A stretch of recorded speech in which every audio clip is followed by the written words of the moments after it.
Bismillahirrahmanirrahim. Assalamualaikum warahmatullahi wabarakatuh. Alhamdulillahirabbil alamin wassalatu wassalamu ala asyrafil anbiya'i wal mursalin wa ala alihi wa sahbihi ajma'in. Alhamdulillah, bersyukur kita kehadrat Ilahi serta limpah kurnia dan inayahnya, saya diberi peluang pada hari ini untuk menyampaikan satu topik, tak lain tak bukan adalah isu yang sering diperhangatkan ketika ini. Sebelum kita pergi lebih jauh, ingin saya sampaikan di sini, orang kata tak kenal maka tak cinta, dah kenal tak semestinya bercinta. Okey, baiklah.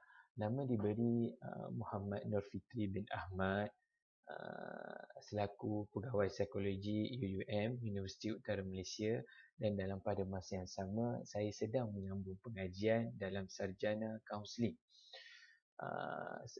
Untuk pagi ini saya ingin berkongsikan satu isu, satu topik di mana menjadi hangat diperkatakan, tak lain tak bukan iaitu adalah gadget dan peranan keluarga pada hari ini untuk selamatkan generasi pelapis negara.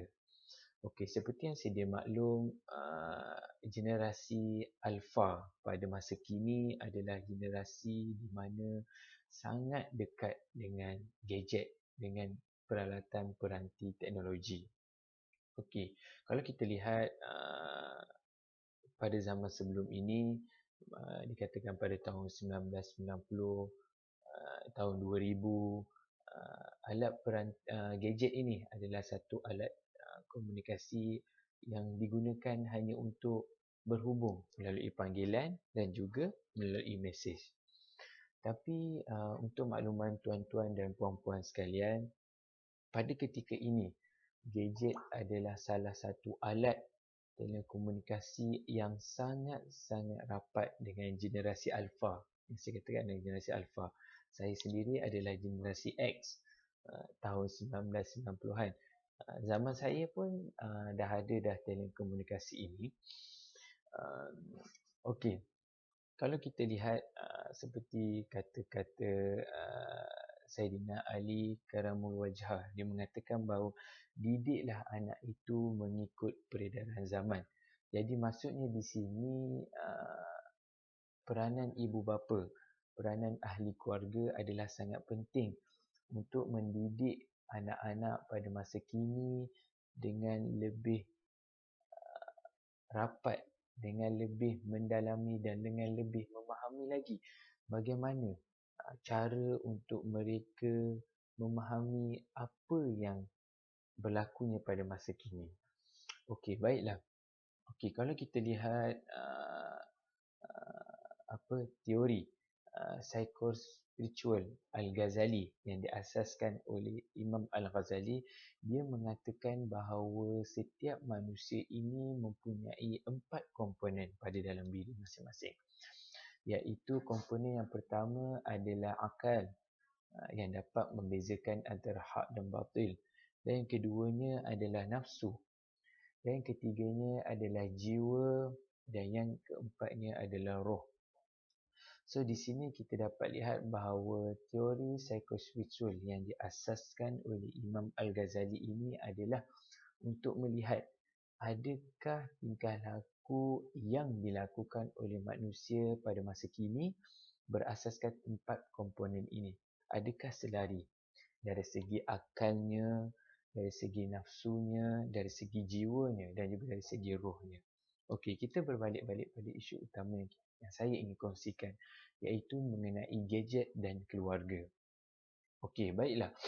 Okey, kita melihat bahawa pada masa kini agak sukar untuk ibu bapa menolak perkembangan teknologi revolusi industri 4.0.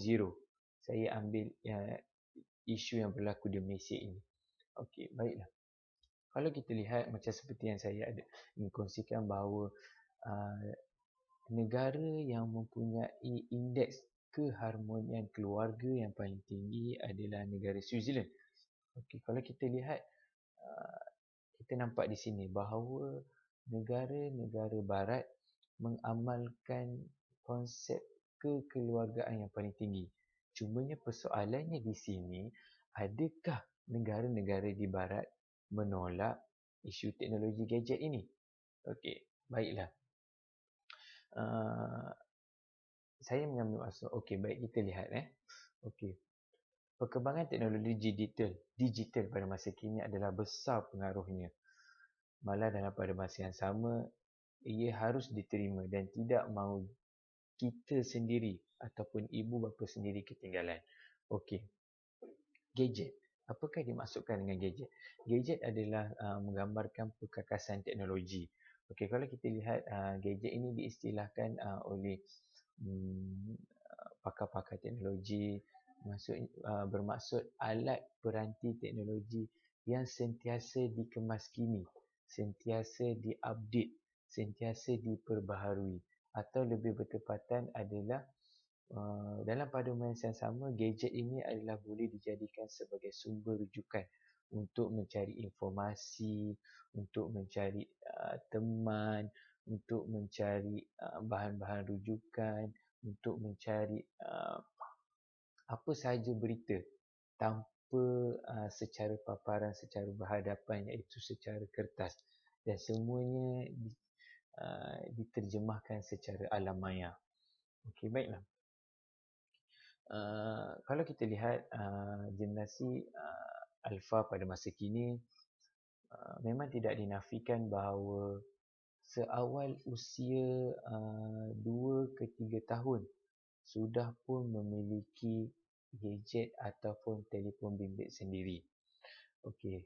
Dan kalau kita lihat bahawa ini adalah salah satu cara komunikasi dua hala, di mana kalau kita lihat pada zaman-zaman ibu dan ayah kita sebelum ini, pada zaman-zaman boleh saya katakan adalah baby boomer, mereka melihat bahawa pada zaman ketika itu, untuk meredakan sesuatu situasi, sebagai contoh anak-anak kecil menangis, kanak-kanak kecil menangis, dia akan menggunakan cara tradisional, iaitu di mana cara mungkin meletakkan bayi di dalam buaian, mungkin membaca puisi, mungkin membaca buku cerita, mungkin menemani anak tersebut atau kanak-kanak tersebut sehingga tidur.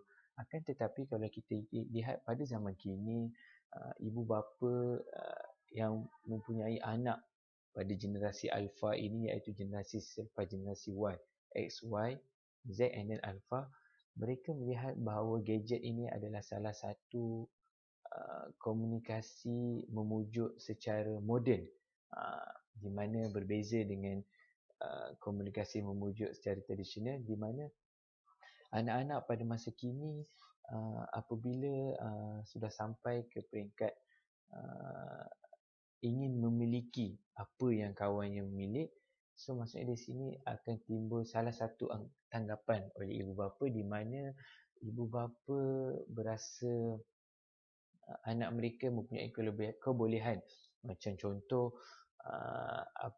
membuat carian lagu-lagu di YouTube, dan juga boleh bermain game, permainan video di dalam telefon tersebut. Okey, baiklah. Kalau kita lihat pada masa kini, terdapat banyak kesan baik gadget yang dihasilkan pada hari ini. Okey, baiklah. Okey, kalau kita lihat, setiap benda yang diciptakan di dunia ini ada baiknya dan juga ada kesan sebaliknya. Kita tidak menolak bahawa gadget ini adalah sesuatu yang ingin kita sekat. Akan tetapi pengawalan dan pengawasan daripada ibu bapa adalah sangat penting. Okey, baiklah. Kalau kita lihat bahawa kita kongsi macam mana isu yang sedang berlaku di dunia sekarang ini. Semuanya terlibat, iaitu isu pandemik COVID-19. Okey, kalau kita lihat bahawa selama 3 ke 4 bulan kita berada dalam fasa PKP, iaitu Perintah Kawalan Pergerakan bulan 3, dan sehingga sekarang ke bulan 8 akan berakhirnya Perintah Kawalan Pergerakan Pemulihan. Okey, kalau kita lihat di sini bahawa ke semua ahli keluarga, ke semua masyarakat, ke semua penduduk-penduduk di dunia akan berada di dalam rumah. Okay, kalau kita lihat aktiviti-aktiviti yang berada di dalam rumah, tidak lain tidak bukan adalah sentiasa berhadapan dengan gadget. Iaitu sama ada telefon bimbit, sama ada komputer riba, sama ada komputer uh, uh, komputer iPad dan juga sebagainya. Okey, di sini kita dapat lihat bahawa uh, kesemua ahli keluarga menghadapi situasi ini di mana tidak boleh menolak apa yang ingin dilakukan oleh anak-anak ketika berada dalam tempoh PKP sampailah PKPP. Ini adalah isu yang di mana yang tengah berlaku pada sekarang ini. Okey, baiklah. Saya ingin mengupas sedikit mengenai kesan baik gadget. Kesan baik gadget. Okey, baiklah, kita melihat bahawa ramai yang mengakui apabila memiliki gadget ini adalah cepat untuk melakukan kerja di rumah. Sebagai contoh, kita melihat macam mana page waktu berlakunya tempoh PKP ni, di mana ada satu page yang sangat popular iaitu dalam Facebook, masak apa hari ini. So kalau kita lihat bahawa itu adalah isu, itu adalah orang kata satu informasi yang sangat, orang kata ia agaklah humor, agaklah lawak, akan tetapi dia boleh macam mana memberikan positif pada pihak ahli keluarga, terutamanya ibu lah. Apabila apa yang dimasakkan pada hari ini, dia akan dipostkan ke dalam Facebook. Okey, begitu juga kalau kita lihat bahawa masak apa yang tak jadi pada hari ini, sehingga kan apa yang tidak jadi masak pada hari ini, menu yang tidak jadi itu pun akan dipostkan untuk ditonton oleh orang ramai, oleh netizen-netizen. Begitu juga dengan anak-anak kita pada hari ini. Kalau kita lihat pada peringkat umur remaja, daripada peringkat umur 7 tahun sehingga 18 tahun, okey, pun sama juga mengalami situasi di mana mereka sendiri pun teringin juga ditontoni oleh orang ramai. Akan tetapi media-media yang digunakan tidak lain tidak bukan adalah, yang pertama adalah Facebook, yang kedua adalah Instagram, yang ketiga adalah WhatsApp, yang keempat adalah Twitter, dan yang kelima yang paling popular sekarang adalah TikTok. Di mana kesemua ini adalah media-media yang digunakan untuk mereka sendiri menjadi berkongsi maklumat, pada masa yang sama post gambar-gambar yang apa yang mereka melakukan hari ini, supaya menjadi tontonan ramai. Okey, kesan baik yang kedua adalah mudah untuk mengawal tingkah laku anak-anak ini secara berdepan apabila berada di dalam rumah. Memang tidak dinafikan anak-anak kecil apabila kita melihat bahawa bila berhadapan dengan gadget ini, mereka tidak akan ke mana-mana. Mereka akan sanggup menghabiskan masa 24 jam, 48 jam, 72 jam untuk melihat gadget tersebut, untuk melihat permainan video yang ada di dalam telefon bimbit, laptop dan juga iPad. Okey, kesan baik yang ketiga adalah cepat untuk mempelajari sesuatu. Maksudnya kalau kita lihat bahawa apabila berlakunya tempoh PKP dan sehingga PKPP ni, kanak-kanak, anak-anak ini tidak pergi ke sekolah. Jadi nampaknya di situ mereka menggunakan medium peranti teknologi ini untuk belajar sesuatu. Bagi contoh, belajar bahasa Inggeris, belajar Quran, belajar ilmu tajwid. So mereka nampak bahawa pembelajaran ini adalah secara interaktif dan cepat. Okay, baiklah. Kemudiannya, yang seterusnya adalah banyak faedah yang dimiliki, iaitu anak belajar dengan cepat. Okay, itu adalah antara kesan-kesan baik yang kita boleh tahu, yang boleh saya kongsikan di sini, di mana bahawa gadget ini ada juga kesan baiknya. Okey, baiklah. Seterusnya kita pergi kepada kesan buruk. Okay, kesan buruk kalau kita tak dinafikan bahawa berdasarkan banyak kajian yang saya baca, bahawa gadget ini tidak sepatutnya diberikan kepada anak yang berumur 2 tahun ke bawah. Ini kerana kalau kita lihat bahawa pada peringkat umur ini adalah peringkat umur imitation, iaitu peniruan kanak-kanak yang sangat cepat. Apa yang ibu mereka lakukan, dia boleh absorb dengan cepat. Apa yang bapa mereka lakukan, mereka boleh absorb dengan cepat. Dan juga apa yang adik-beradik mereka lakukan, dia sendiri boleh absorb dengan cepat. Ada yang kajian mengatakan bahawa ia boleh menyebabkan efek pada otak itu menjadi mengecut. So dekat situ bahawa kita lihat bahawa ia bukan saja berlaku kepada kesan berlaku kepada tingkah laku sahaja, tapi berlaku kepada fizikal dalaman yang mana kita sendiri tidak nampak. Okey, baiklah. Kalau kita kemudiannya kesan yang seterusnya adalah ini adalah kesan yang sangat negatif di mana kanak-kanak akan menjadi kurangnya berinteraksi dan komunikasi dengan orang sekeliling. Kerana dia merasakan bahawa gadget yang ada pada mereka adalah merupakan best friend, kawan rapat di mana sentiasa boleh mengikut apa yang mereka nak, apa yang mereka inginkan.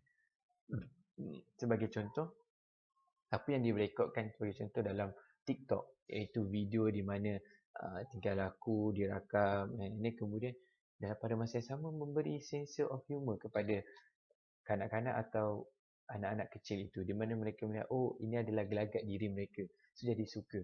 So di situ sudah semestinya akan timbul kerisauan kepada ibu bapa dan juga kepada ahli keluarga. Dan dalam pada masa yang sama, dia juga memberi kesan kepada mata anak itu sendiri. Sebab itulah kalau kita lihat bahawa pada peringkat umur usia sekolah rendah ataupun prasekolah sudah memakai kacamata yang mempunyai power yang sangat tinggi. Itu adalah salah satu yang sangat-sangat merisaukanlah ibu bapa dan keluarga pada masa kini. Okey, next seterusnya apabila kesan yang sangat negatif kepada anak-anak adalah mereka akan mengalami sleeping patterns yang sangat-sangat teruk. Okey, kalau kita lihat apabila anak-anak ini di awal usia sudah didedahkan dengan gadget ini terlalu awal, mereka akan menjadikan bahawa gadget ini adalah teman sebantal dan setilam sebelum nak tidur. Kalau kita lihat, pattern tidur yang sebaiknya adalah di antara 7 ke 8 jam, akan tetapi apabila wujudnya gadget dan juga permainan video ini di tangan, ia akan menunjukkan bahawa perubahan akan berlaku. Dekat situ akan berlakunya beberapa implikasi. Apabila sleeping pattern tidak cantik, berubah daripada 7 ke 8 jam jadi pada 3 ke 4 jam. So dalam pada masa sama pada awal pagi esok dia akan berubah, akan mudah merasa emosi yang tidak stabil disebabkan rehat yang tidak cukup. So dekat situ menunjukkan bahawa agak sukar untuk ibu bapa melihat perkembangan anak secara normal dan baik. Okey, baiklah. So dekat sini kita lihat bahawa saya ingin berkongsi. Pada awalnya saya berkongsi mengenai kesan baik, seterusnya kepada kesan negatif, dan seterusnya apa yang perlu ibu bapa lakukan supaya institusi keluarga ini dapat dibentuk dengan baik. Walaupun kita lihat bahawa gadget ini adalah bukannya satu komponen orang luar yang macam mana kata orang ketiga yang kita boleh tolak, akan tetapi ini adalah orang ketiga yang kita kena terima bahawa memang wujudnya gadget ini. Okey, baiklah. Saya akan kongsikan langkah-langkah yang perlu diatasi. Okey, baiklah.